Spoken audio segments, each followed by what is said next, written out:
PAM and trying to get PAM people to vote for Labour and saying everybody deserves a second chance. After 20 years, Douglas Dean, you want to give him a second chance. Running for government, for Prime Minister. Prime Minister Harris only there for 5 years. So why is we PAM people can go out and give Timothy Harris a second chance? You talk about the putting people to one in here for PLP.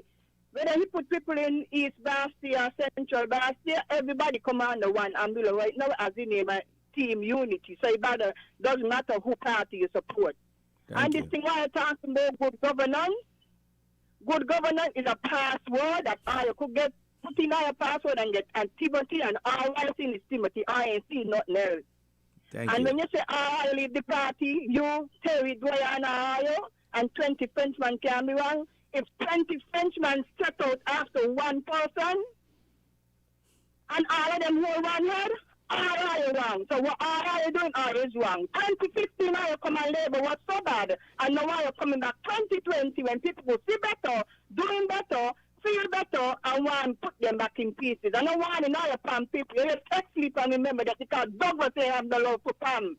So with you, Dr. Simon, Douglas don't have nothing to do with PAM people, and I do not go there and support Sophie Hamilton with a nonsense. I am misleading people.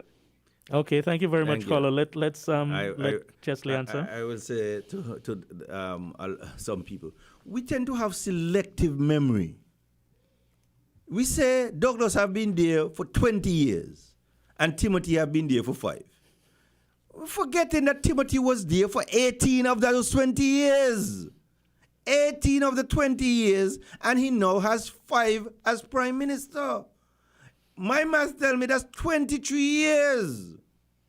And when you put his 23 years in the balance, he is found wanting. And I'm simply saying to you, 23 is more than 20. 23 years in government is more than 20 years in government.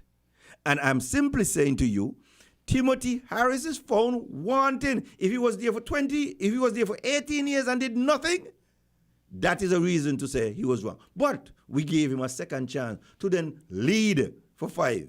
And I'm simply saying to you, if my electoral system ain't fixed in those 5 years, if good governance ain't fixed in those 5 years, if all of these things haven't been fixed in those 5 years, when I'm giving you the chance and there is no effort so to do, I am simply saying to you, then if come election, if you say I am the person who hires and fires, and I've already given you your second chance and you squander it, I could give Denzil Douglas his second chance. If you want to squander it, I will remove him too. But I am not telling you what to do, you know.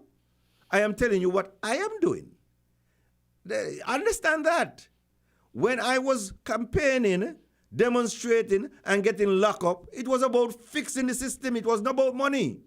It was about fixing our electoral system. It was about demonstrating and getting locked up so that we will have the best electoral system and the best democracy in the world.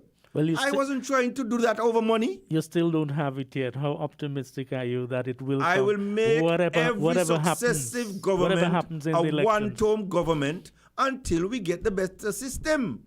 It is that simple. I said that in Nevis some years ago when CCM was in and NRP came to office. This and that sang on us. And then when NRP didn't assist or help, we assisted CCM. And if CCM doesn't help, I will assist NRP again. I will continue to make their life uncomfortable in office if they don't fix the electoral system. The people who run and control the public purse supposed to be above reproach.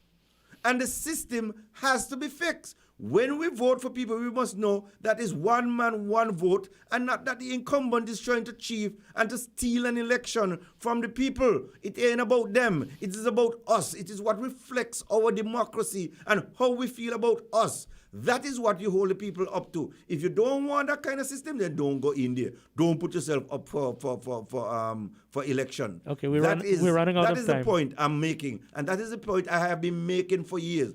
It ain't about Timothy Harris. It ain't about Denzil Douglas. Fix the system, as always. You are not going to be getting the benefit of a second term from Chesley Hamilton. I will agitate and continue to agitate until I get the system fixed. Okay. We deserve better. Final words from you in terms of the elections that is coming on next week Friday. I really want to speak to the young people in this country. We are having that election under difficult circumstances, without a doubt. How optimistic are you that things will go well and conclusive? How optimistic am I? You can't be optimistic. You will have to hold your breath and hope and pray that it goes well. When a government has all the power under the cover of a state of emergency, right? When you then finish polling and the arms of the state controls the night with their guns, with their ammunition, while we the people are under lockdown, you could lose your democracy. It is that simple. It is what happened in the light that we count. It is what happened in the sunshine. You remember that phrase? In the sunshine. And the sunshine is only there when we can be witness to it, when we can participate, when we can see for ourselves. When you are locked down after election night under a state of emergency, who is going to steal your government? The executive? When you put your sister's husband as a returning officer, when you put your PS as a returning officer, when you put your former campaign manager as a returning officer, are you preparing yourself to steal an election? Bias is perceived bias, not actual bias. If the perception of that is look biased and wrong, then it is wrong. That is the standard by which we judge what you're doing. When we want a free and fair election, an election that is free from fair, we need to, when we look at it, we don't perceive the perception of bias or wrongdoing. What gives you the right to speak as a politician? Some people feel you're a lawyer and you should remain with legal matters. Ken Make it short. Ken Richards, I have 2 degrees in political science. An ordinary degree from York University and a double major's honors in law and society and politics. Okay? And the politics is empirical politics. Okay? And I'm simply saying to you, that's 2 degrees, and I have a law degree from the University of Ottawa. If that does not qualify me, I have lived a life as a student of politics. From way back in the 60s, I am telling you about what happened in 67 and in the 60s where the People's Action Movement challenged the Labour government. I mean, I don't have to tell you that you did run as an election candidate. I ran as a candidate in 2 elections as well. Yes. I don't have to tell you that the administrator in Anguilla was qualified. One Vincent Byron Sr., who when Anguilla departed, and now his son appointed another administrator in terms of the Attorney General here is in a position where the people are saying, listen to me, you cannot take away our rights a second time. Are we going to put somebody else on a boat a second time? I don't know. I think dialogue is very important. Some people might not agree with what you're saying, but Sylvine Henry, to her benefit, talk about we must educate. Mm-hmm. But she is failing to see that all of this universal discourse is part of the education process. This is not about telling people and being against people. Well, she is part of the education process because she speaks out. And but she must understand. And of course, you both have to agree to disagree. And not be disagreeable. You understand? Okay. And I'm simply saying to you that this is what I am trying to do with the people let them have an understanding in the difference between appointed government and elected government. And cabinet is appointed. And by virtue of the appointment... Some people might feel you have a political axe to grind. Well, that is my right in a democracy. We're out of time, though, Chesley. I mean, it was very good, very nice having you on the program today. Hoping you can come some other time. I know sometimes. Well, as long as I am invited and I'm not in court, because I have to earn a living. I have to say, too, I did tell you that we tried to get a bit of balance because we were trying to get a Team Unity person, but the phone rang several times. We never got through. I just want to say this last thing to the people before we go. Team Unity is not on the ballot.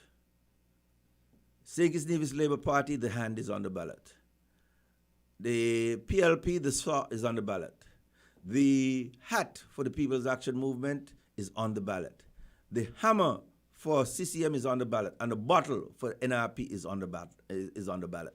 There is no symbol for Team Unity on the ballot. And if Denzil Douglas wins 4 seats after June 5th, the Governor General is duty bound to say, Denzil Douglas, could you form a government? Just like the Governor General called Sean Richards upon winning 4 seats and said, could you form a government? And he said he supported Timothy Harris. I just wanted to stop Let's leave that up to the electorate. And end by saying that it's the person who, in the judgment of the Gigi, with the symbols on the ballot, that commands the majority, who the Gigi will call to form the next. And I do believe that that will be Denzil Douglas.